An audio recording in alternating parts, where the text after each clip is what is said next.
Hello everyone, this is still up with Aaron and you're welcome to my channel.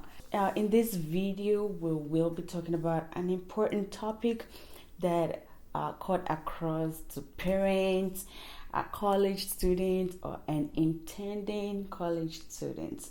And this is how to avoid getting into student loans and debts while you go to college or for education purpose. I did it and it worked for me. And all the 6 points that I'm gonna be sharing with you, I actually went through them. And at the end of this video, I'm gonna tell you how I did it and my own personal story. So you want to make sure to stick to the end of the video to hear my story. It is important, like very important for parents. You having kids, they've been home with you for like 18 years of their lives. You want to have like a plan on the college education. There are different opportunities out there where you can save ahead and stuff like that, but we're not going to dive into those right now. But you need a solid plan. And for independent students, that you're not relying on parents, you're not relying on anybody to help you foot your education bills. You want to be able to sit back and think, how much can I sacrifice? And at this point, you may not even have any money, but how much can I sacrifice on getting this education?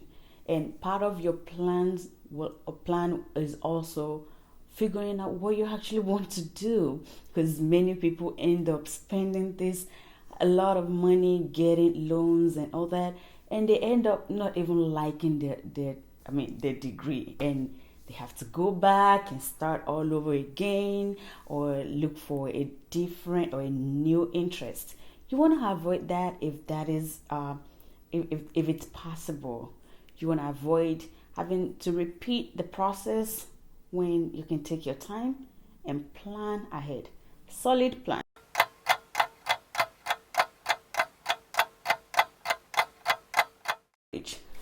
I can't stress this enough. Community colleges are great. You get the same class for cheaper price in a community college compared to a 4-year college. And you get to save on accommodation. Most likely this college is even in your town where you are. So you can even live at home while you go to class and come back home, and you get to save on an expensive dorm. I don't know. They're just too expensive for me, and I don't know about you, but that's something you can save. And even per credit hour, the cost, it's way cheaper in community colleges compared to 4-year college.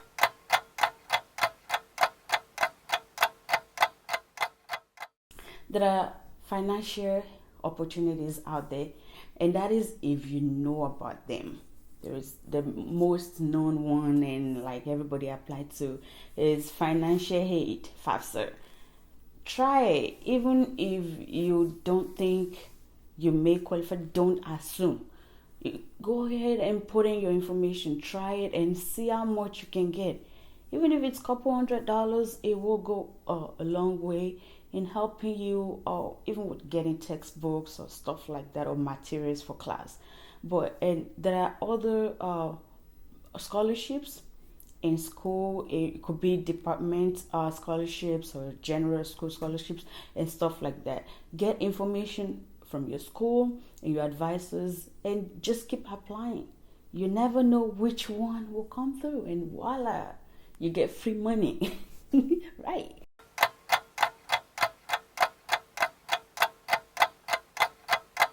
You can be a full-time student and still a job, even if it's a PRN job. Have something that brings you income.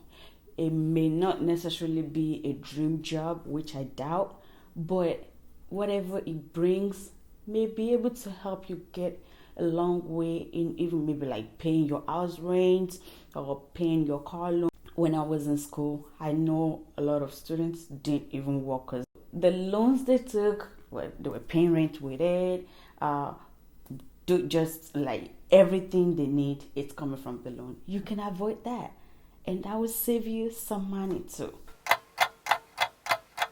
There will always be new iPhones every year. And from what I noticed, the trend when the new iPhone comes out, it's usually like 700s, 800s, 900s, depending on how high your taste is.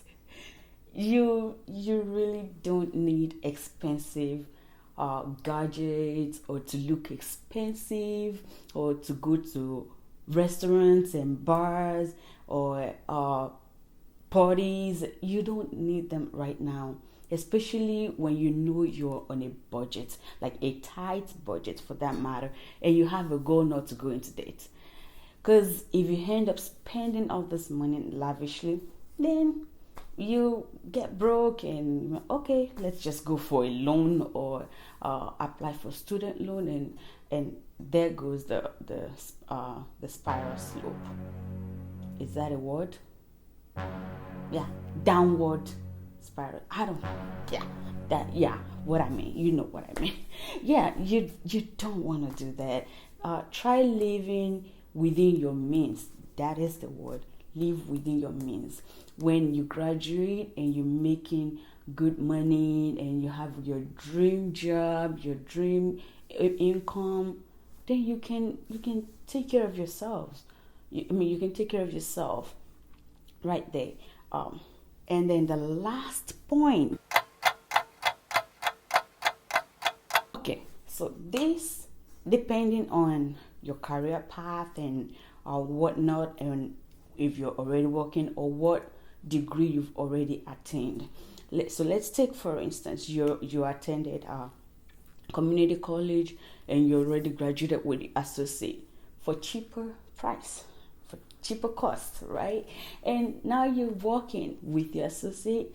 Many employers will match up your credit hours, like the cost, to with interest that you're furthering your education.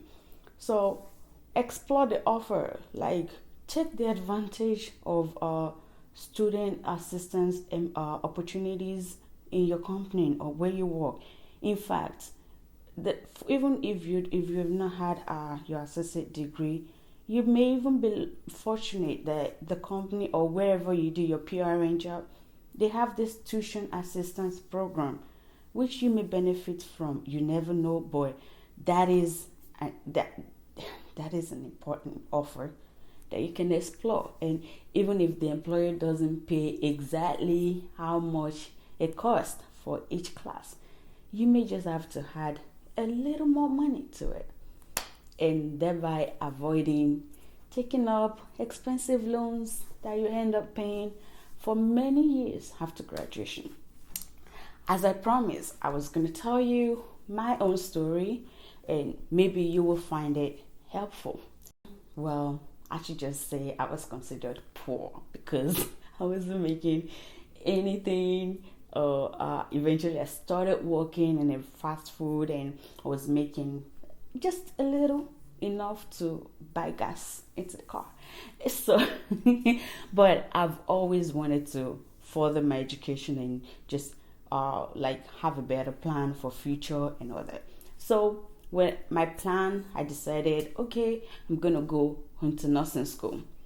But I knew if I went into 4-year college, there is no way I can afford it. Like, there is no way. I'm gonna have to go into debt. And mind you, I don't even have parents here. I don't have relatives. I was fortunate to be living at the time with a family, which was generous of them. So, with advice from good counsels and all that, I decided, yeah, I'm gonna take the community college route, which was a blessing. It was like 20 minutes drive from home. Great. like I applied for financial aid, and I was blessed to be like accepted, like be granted assistance, which was great. I mean, like I said, you can always try. You never know, but take that step, which I did, and financial aid actually helped me with my tuition for the most part of my program, which was a blessing. Yeah, a, a big blessing. But I did not rely solely on financial aid alone, because if I decided, okay, I'm not gonna work, I'm just gonna study and go back home and chill, how am I gonna pay my rent? How am I gonna feed myself? How am I gonna buy gas and just even buy clothes on myself? So I took a job, and it was even a full-time job at the time. Um, I took a job, and I was able to pay my bills from that. And second year of nursing school, I took another PRN job. Mind you, this time it wasn't because of financial issues, but it was, to me, my foot into the door at the healthcare job, because coming from another country, I don't even know how healthcare is being practiced in the US, but I definitely had interest in nursing. But taking that PRN job helped me better understood what was going on in the hospital, and that was my goal for that. So in other words, I had a full-time job and a PRN job. These paychecks joined together, I was even able to send money back home to take care of some stuff. You see what I'm saying? And I graduated, passed my NCLEX, and yeah, I started working. And it's time for BSN, because of course I've always wanted to get my BSN. My employer would pay for it, but not all. I had the opportunity to pay to take this RN to BSN program in 9 months, fast pace, right? Pum, pum, pum, pum. And and that way I get to pay fast, and I know I can't do that because I will end up going into debt, getting a loan. So what I did, I took it one class at a time. My employer will pay for 9 credits in a semester, or no, in a year. So I took it one class at a time. I match up what was left, like the remainder on the cost, and I didn't even have to take a loan. And then I started graduate school. I realized it was gonna cost $30,000 to get this graduate degree. What did I do? Took it one class at a time and divided the cost into monthly, actually weekly amount. How much is it going to cost me weekly to pay for this program?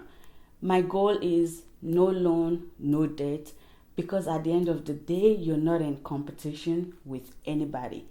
The speed, the rate at which you attain your certificate or degree, at the end of the day, it doesn't matter. What matters is you're able to attain your goal, but it will be greater benefits if we don't have to incur loans or debt or go into another monthly payment after graduation.